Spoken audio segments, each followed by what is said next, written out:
காஞ்சிபுரம் வரதராஜ பெருமாள் திருக்கோவிலில் இந்து சமய அறநிலையத்துறை சார்பில் மூத்த குடி பக்தர்கள் தரிசனம் செய்ய வைணவ திருக்கோவில்கள் ஆன்மீக பயணம் காஞ்சிபுரத்தில் தொடக்கம்.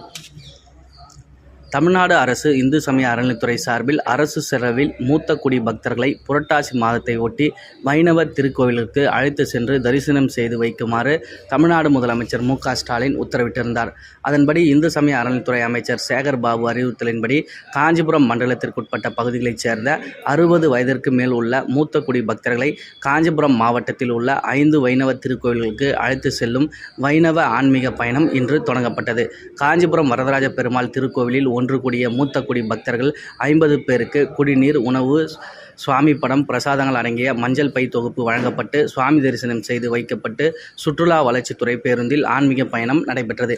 ஆன்மீக பயணம் சென்ற பேருந்தை இந்து சமய அறநிலையத்துறை இணை ஆணையர் குமரதுரை முன்னிலையில் காஞ்சிபுரம் மாநகராட்சி மேயர் மகாலட்சுமி யுவராஜ் கொடியசைத்து துவக்கி வைத்து வழி அனுப்பி வைத்தார். காஞ்சிபுரத்தில் உள்ள வரதராஜ பெருமாள், விளக்கொளி பெருமாள், வைகுண்ட பெருமாள், பாண்டவதூத பெருமாள், ஸ்ரீபெரும்புதூரில் உள்ள ஆதிகேசவ பெருமாள் ஆகிய 5 வைணவ திருக்கோவில்களில் மூத்த குடி பக்தர்கள் சுவாமி தரிசனம் செய்ய ஏற்பாடு செய்யப்பட்டுள்ளது. வைணவ திருக்கோவில்களில் ஆன்மீக பயணம் தொடக்க விழாவில் வரதராஜ பெருமாள் கோவில் நிர்வாக அறங்காவலரும் உதவி ஆணையருமான ராஜலட்சுமி, நகை சரிபார்ப்பு துணை ஆணையர் ஜெயா, செயல் அலுவலர் செந்தில்குமார், மாமன்ற உறுப்பினர் கமலக்கண்ணன் மற்றும் ஆய்வாளர்கள், கோவில் திருப்பணியாளர்கள் உள்ளிட்டோர் கலந்து கொண்டனர்.